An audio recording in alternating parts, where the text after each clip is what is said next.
This video discusses the trig ratios of cofunctions. When we say cofunctions, what we mean by them is the trig ratios of the angles of the form pi over 2 minus theta. In degrees, for the angles of the form 90 degrees minus theta. What are the sine, cosine, tangent, also cosecant, secant, and cotangent of these kinds of angles? First, let me go ahead and write down the results, and then I will do the proof. Sine pi over 2 minus theta, or in other words, sine 90 degrees minus theta should be equal to cosine theta.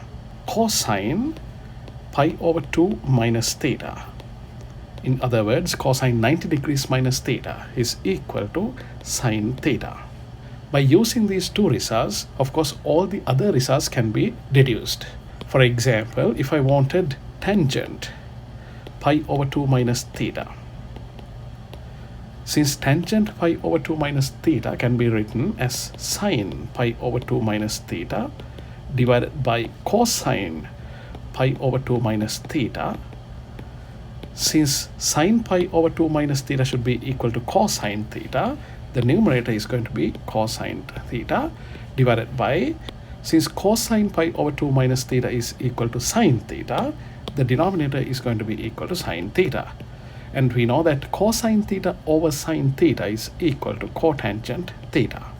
Therefore, we conclude that tangent pi over 2 minus theta, or in other words, tangent 90 degrees minus theta should be equal to cotangent theta. Similarly, you can write down cosecant pi over 2 minus theta, or in other words, cosecant 90 degrees minus theta. This should be equal to secant theta. Similarly, secant pi over 2 minus theta, or in other words, secant 90 degrees minus theta should be equal to cosecant theta. Cotangent pi over 2 minus theta, or in other words, cotangent 90 degrees minus theta should be equal to tangent theta. All of these results can be deduced from the first two results of sine pi over 2 minus theta and cosine pi over 2 minus theta. Just like the tangent result that we derived right here, you can write down all of these functions also in terms of either sine or cosine or maybe both. And then you will easily see that these ratios are going to be equal to those ratios given on the right hand side.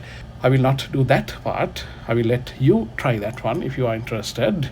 Instead, today I'm going to show you why these two results hold true. Here is the graph of y equals sine x. This is a sinusoidal form. Any sinusoidal function can be written in terms of either sine or cosine using a reference starting point. I have discussed all the mathematical details of that in one of the previous videos. I'll have the link posted down below in the description for those who need help on that section. So this is what I'm going to do. Yes, this is a sine curve, a sinusoidal function. However, I'm going to write down this equation as a cosine function. Please note that in order to write down a cosine function, I need to select a point at the peak or a point at the trough. I'm going to select the point right here. What are the coordinates of that point? The x coordinate is pi over 2. The y coordinate is equal to 1. Now, using that point, I'm going to write down a cosine function. What's the generic equation? The generic equation is y equals amplitude a times the trig function, either cosine or sine, brackets, b, open parenthesis, x minus c, close parenthesis, close brackets, plus d, where a is the amplitude, b is defined such that b is equal to 2 pi over tau, where tau is the period. C is the phase shift, or the shift along the x-axis, and d is the vertical shift. So I'm going to assume that this is the starting point of this sinusoidal form. which means my C should be equal to pi over 2. C equals pi over 2. How about A? A is the amplitude. Amplitude stays a constant. Amplitude is defined as the distance to the peak from the center line. Amplitude is equal to 1. A equals 1. We have found A and also C. How about D? D is the vertical shift. Is there a vertical shift of this function? Of course, both centerline and x-axis are right here. They overlap on each other, meaning that D is equal to 0. Only thing still remaining is I need to find the value of B. We know that B is equal to 2 pi over tau. Using that equation, I can easily figure out the value of B. B should be equal to 2 pi divided by tau for the sin x curve. Tau is the period. Period of the sin x curve is the length from right here up to 2 pi. Therefore, the period is equal to 2 pi.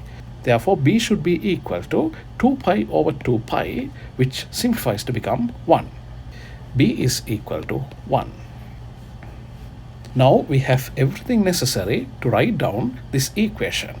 What is the trig function we need? Well, we have started from the peak. That means the trig function should be a positive cosine function.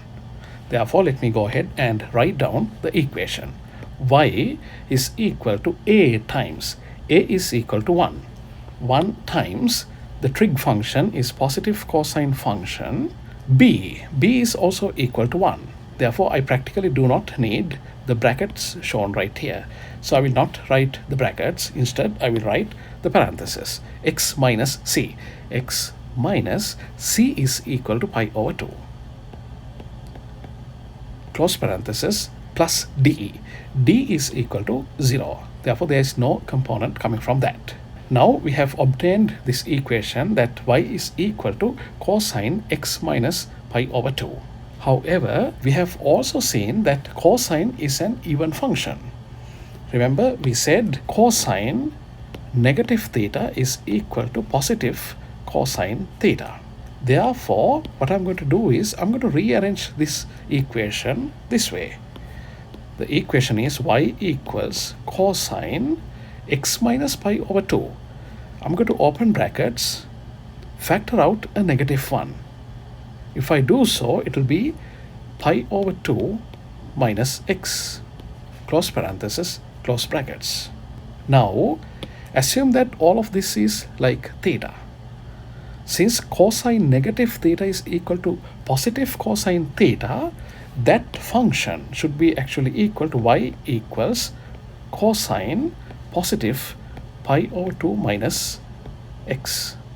That's the equation I'm going to need for that graph when I consider this point right here as a starting point. However, the original equation of this function is y equals sine x. Let me therefore write down that as well. Y is also equal to sine x.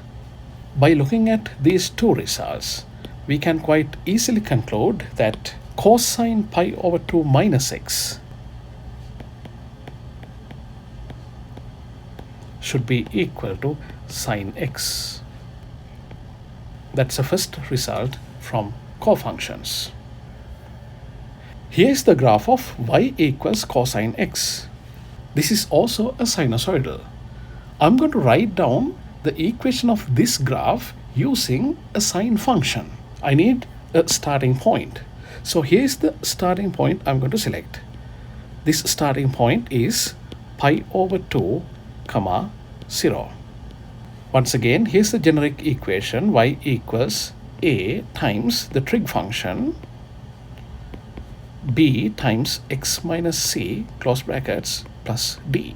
What's the trig function I'm going to need?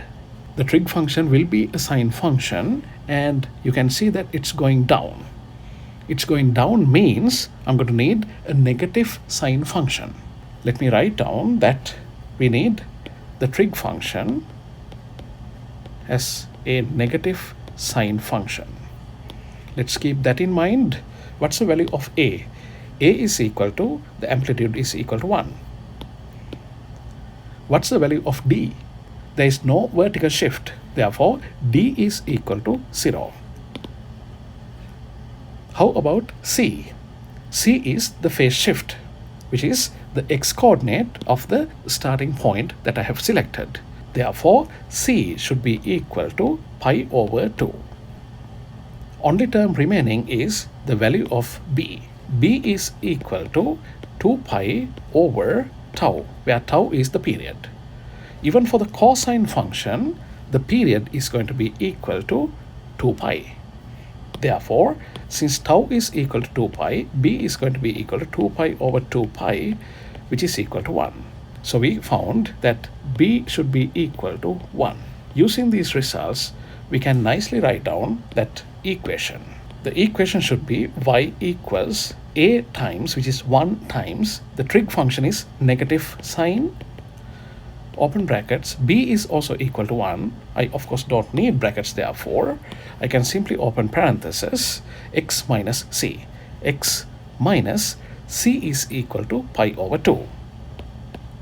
Close parenthesis, and d is equal to 0. There's no component from that. Now we are going to do some further simplifications of this result. We have seen that sine is an odd function. Because sine is an odd function, we know that sine negative theta should be equal to negative sine theta. Using that result, I'm going to simplify this equation further. There is this negative symbol. However, a negative sine theta can be written as sine negative theta. So I can simply send that negative symbol right here to all the angle inside of that sine function. When I do so, it's going to be equal to a positive sign. Let me open brackets. I will write down that negative symbol inside, and the angle is x minus pi over 2. Close parenthesis, close brackets. Now, when I simplify this, when I distribute this negative symbol to each of these two terms inside the parenthesis, I get y equals sine negative x plus pi over 2, which I will write as pi over 2 minus x. So I have derived an equation for that graph y equals cosine x. However, the original equation is actually y equals cosine x. Therefore, I cannot simply ignore that. Y equals cosine x is also a valid equation for this graph. By comparing these two results, y equals sine pi over 2 minus x and y equals cosine x, I can conclude that sine pi over 2 minus x should be equal to cosine x. This is a very important result on cofunctions. So we have seen two results today. The first result that we saw is right here. Cosine pi over 2 minus x is equal to sine x. Well, I will write down this result by replacing this x in these two places with theta. Then it will become cosine pi over 2 minus theta is equal to sine theta. Cosine pi over 2 minus theta is equal to sine theta. The second result we saw today is right here. Sine pi over 2 minus x is equal to cosine x. Once again, I'm going to write down this x as a theta in these two places. Then it will become sine pi over 2 minus theta equals cosine theta. That is our second result. Sine pi over 2 minus theta equals cosine theta. If you look at some textbooks, you will see these two results using a very simple alternative approach. However, that simple alternative approach is not valid for any angles outside of the first quadrant. I have derived these two results using the functions. The functions exist from negative infinity to positive infinity. So the thetas in these places technically can take any value between negative infinity and positive infinity, and these equations will always hold true. But also I will mention you the alternative simpler method used in the textbooks. In the textbooks they use a right triangle.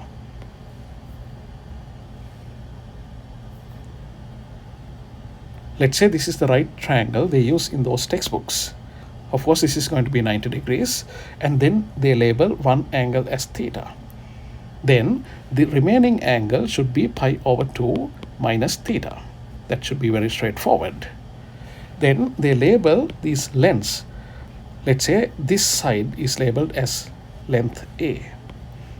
Let's label the height right here as B. Let's label the hypotenuse as C.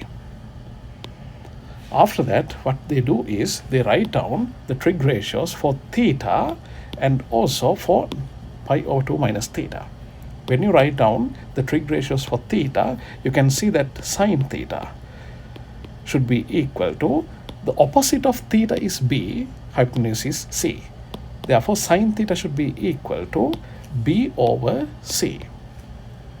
Similarly, if you look at cosine pi over 2 minus theta, with respect to that angle, the adjacent is B, the hypotenuse is C, which means I can write down cosine pi over 2 minus theta as B over C. Because these two results are the same, they conclude that cosine pi over 2 minus theta should be equal to sine theta. This result is true.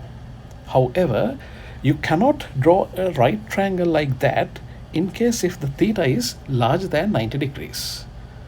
Therefore, this method of proof cannot be generalized for any angle. This works as long as your theta is less than 90 degrees. In fact, using this very same approach, by writing down an equation for cosine theta instead of sine theta, and also for sine pi over 2 minus theta instead of cosine pi over 2 minus theta, you can derive the other result, which is sine pi over 2 minus theta should be equal to cosine theta. However, please note that this proof is only for maybe high school, not for college. Let me stop the video at this point. Thank you so much.